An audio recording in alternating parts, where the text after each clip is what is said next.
So the next topic is moment of inertia.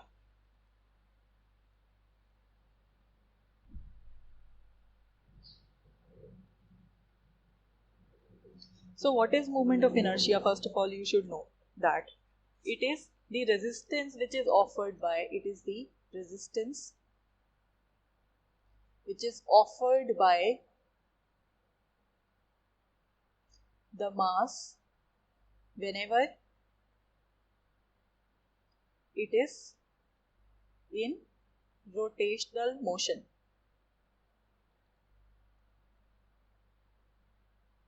It is used in various physical quantities. For example, it is used to calculate the angular momentum and various things like that. So, why we are studying moment of inertia here? Because we are to see what are the applications of this volume of revolution and surface of revolution to calculate this moment of inertia. So, how can we, next question is, how can we calculate the moment of inertia?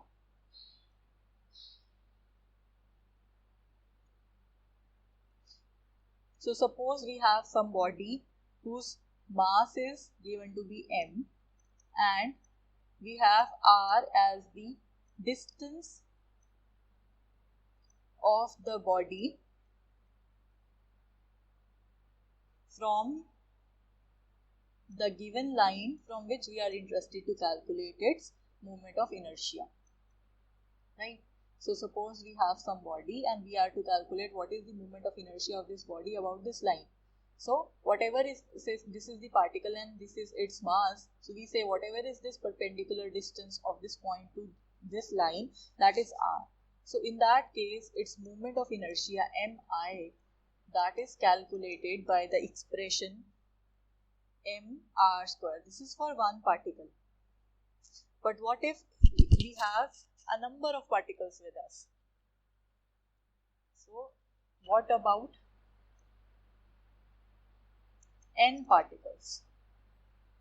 So suppose we have n particles and each would have mass. So for the first particle we would say its mass is m1 and its distance is r1. For the second particle we have m2 as its mass and r2 as the distance, and then for the nth particle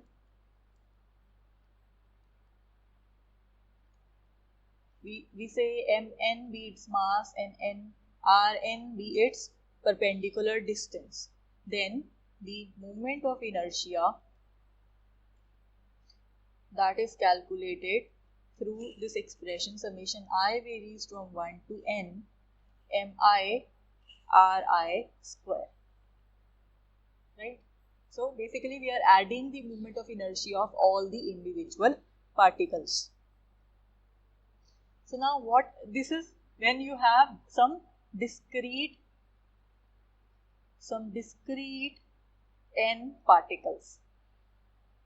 This is the moment of inertia when you have some discrete particles. So that means the particles are spread out in space and would have different coordinates. But what if we have some continuous in particles with us? Suppose we have some curve, or we have some body where at every point here there is some particle. So we have an infinite number of particles present inside this body, or we have an infinite number of points which are present on this particular curve. So what could be said about the moment of inertia in such cases? What is the moment of inertia here? This is the question. So how can we calculate this moment of inertia?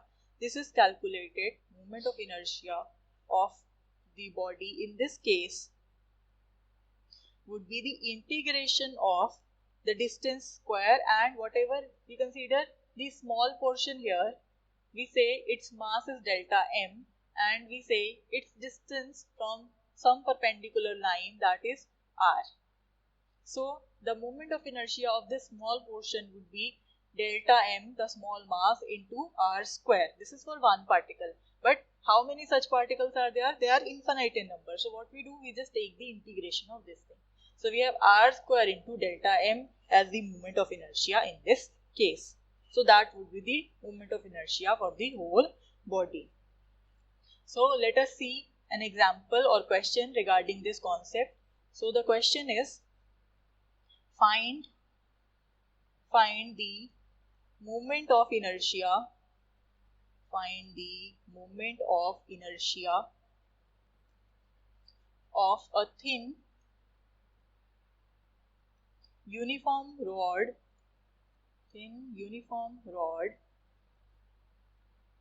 of length 2a about first point, a line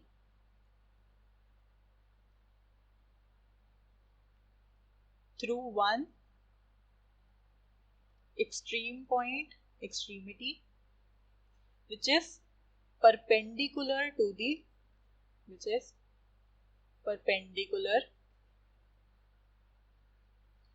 rod. So firstly, we'll see what is the moment of inertia when you wanted to calculate its motion through a line which is perpendicular to the rod, and it is passing through one extremity of the rod. So that means it is passing through one end of the rod. So in this case, let us first see the solution for this one. How do we calculate the moment of inertia here in this particular case? So here, suppose this is the coordinate system.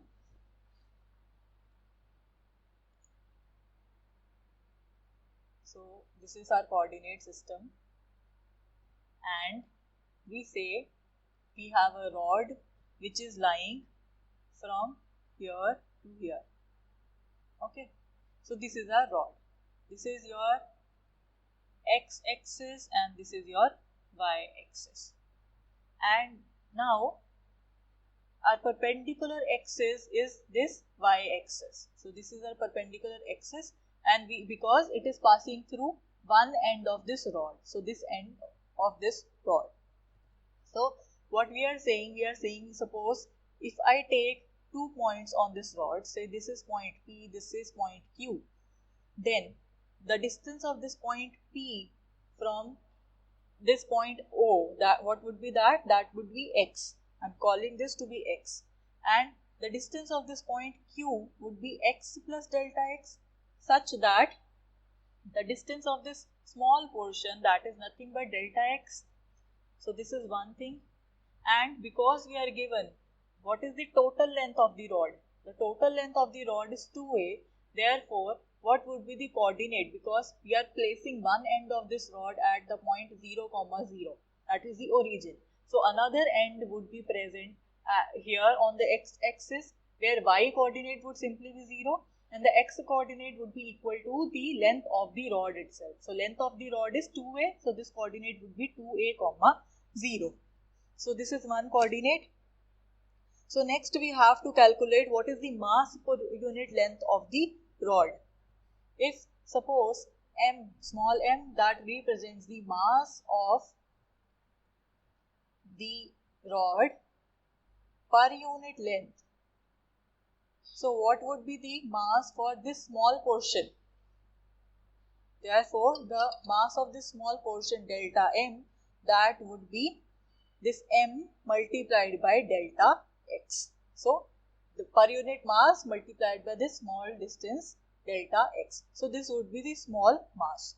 Therefore, the moment of inertia, that would be calculated by the expression m into delta x, that is the mass, this is the mass, multiplied by the perpendicular distance square. So what is this perpendicular distance of this element?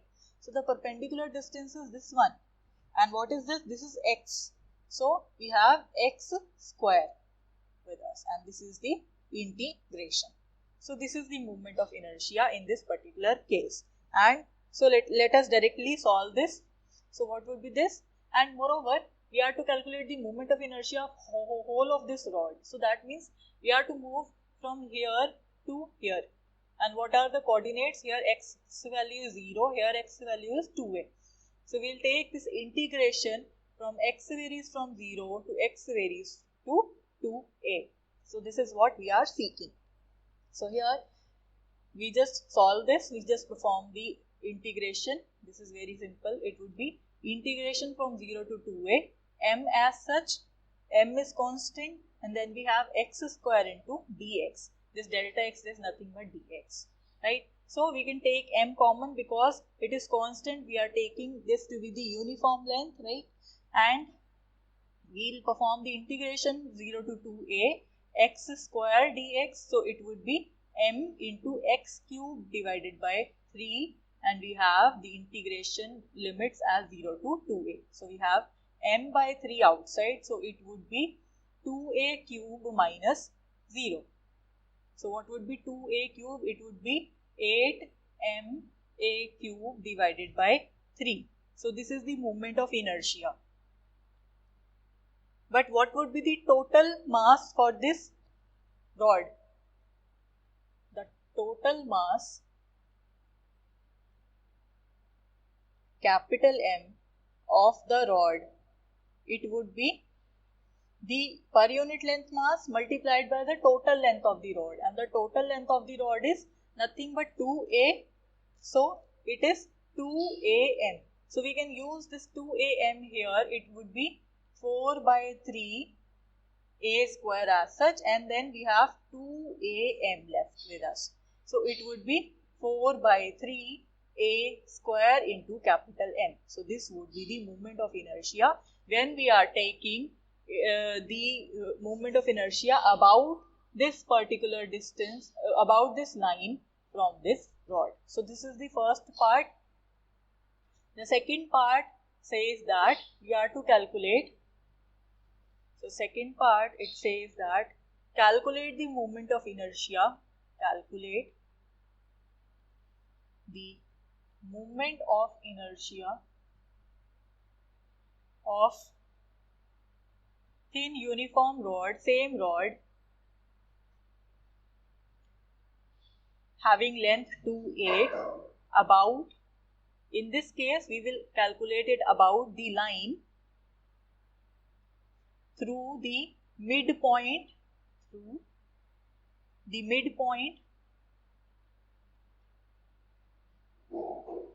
and perpendicular to the rod, passing through the midpoint and which is perpendicular to the rod. So how would this look like? So let me draw it. So we have this coordinate axis with us, and we have this as the rod. So this is our rod, right? Not this one, because we are saying the perpendicular, the length of the rod that is passing through this perpendicular distance. So our rod would be something like this. Its total length is 2a. This point is O, so this point would be A, this point would be minus A. So total length would be 2a in this case, and we have to perform this moment of inertia about this perpendicular line which is passing through the midpoint of this rod. So here, to calculate the moment of inertia about this, this is OY, this is OX, right? About this line OY, so it would be equal to, the integration would now be from minus a to a, then mx square dx. This quantity would be exactly the same, because we would have the small mass that would be equivalent to delta m, that would be equivalent to m into delta x, where what is this m? M is the mass per unit length, and we have assumed the small portion of this length to be delta x. So the small mass would be m into delta x, and whatever is this distance is x. So we have m into x square into dx, and the limits of integration now varies from minus a to a. So now how can you perform this integration? We can take m common. because it is a constant quantity, and we are left with x square dx. So now x square, because this is an even function, therefore and our limits varying from this minus of same quantity to the plus of same quantity, therefore we can write this to be 2 times integration from 0 to a x square dx. So this is by the property of integration. And what do we have? We have 2m here, and now we can perform its integration. Its integration would be x cubed by 3, and the limit here varies from 0 to a. So our final answer would be 2m divided by a into a cube minus 0. So it would be 2m. I'm sorry, here we also have had 3. This is not a, but this is 3. So this is 3.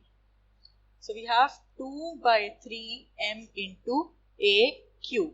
And what would be the total mass here? The total mass of the rod, total mass would be nothing but the per unit mass into total length of the rod, that is 2a. So it would be 2am. So this answer would be 2 is utilized, right?